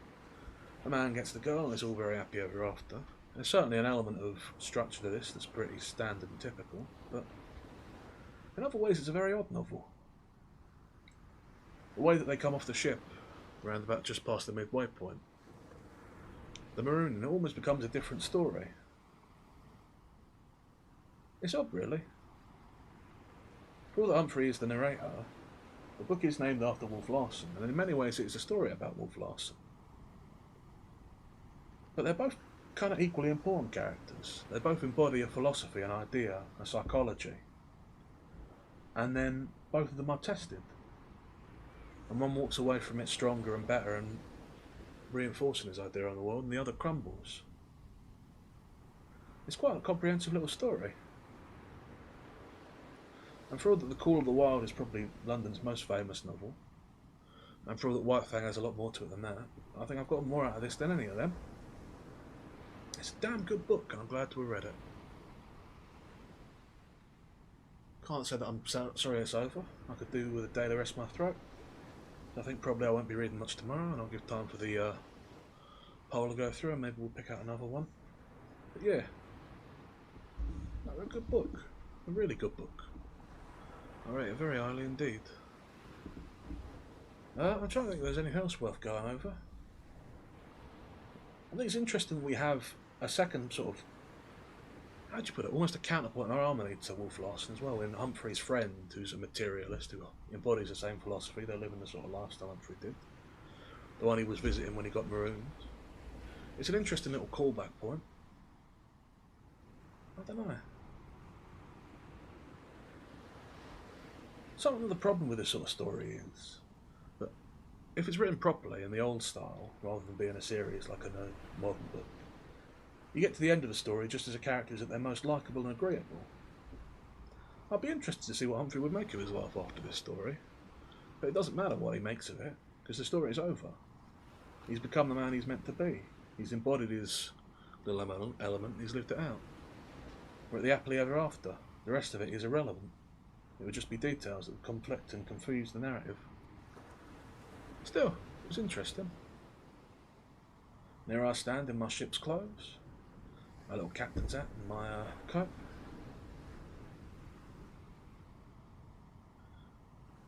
I have a great love for the sea. The sailing ships especially, I think they're magnificent things. The way that by a sort of alchemy, they become a living creature, moving against the waves, moving with the wind. The harmony of men working together. That's maybe the thing I like least about the end, actually, is that it's a one-man sailing a ship. And for all that he has to work and labour at it, it's wrong to me that a single man should sail a ship. A ship and sail should be an amalgamation of men, of people working together to become more than they are. It feels like it would be fitting too. It's a good metaphor for this sort of view. Both of them improved by labour and improved by working together. Overcoming Wolf Larsen because he always stood alone. But you can't always have everything perfect, can you? I can't conceive of how it could have been done that they would have the assistance of others in taking the ship. So, thank you for being here and hanging out with me for the time while I'm reading this. With the lesson to Abbe, assuming you're both still here. Even if you've been lurking, I do appreciate having someone here to listen to. Makes it feel more real in a way. It's always nice to know you're not alone. There's a thing I hold to be true too about streaming. Much as a ship is made better or is made more by the combination of men sailing it, working together, all of them come together, a stream is made better by the people involved in it, by the chat being there, even if you don't say much. Because it makes the thing, doesn't it? And instead of talking to nothing, and recording potentially for a later audience, there's something there. A laugh, a spark, that unsaid thing. Not that I'm in love with you the same way that Humphrey is with his girl, but you understand, yeah? There's something to it. So thank you for being here, those of you who are here. And thank you too for being here, those of you who will be here if you're watching this in the future. And thank you to those people who were here earlier, but aren't anymore, for reasons of their own. Although they shall never hear that thanks, I suppose. That's the end of the Seawolf, and it's about the end of my thoughts on it, long-winded as they are. And if you listen to them, I thank you for listening to them too. But I do think things are at an end, and so, let's see if there's anyone around the raid. And if there's not, then we should call it. Well, I suppose either way we should call it. Let's find out, shall we? Anyone online?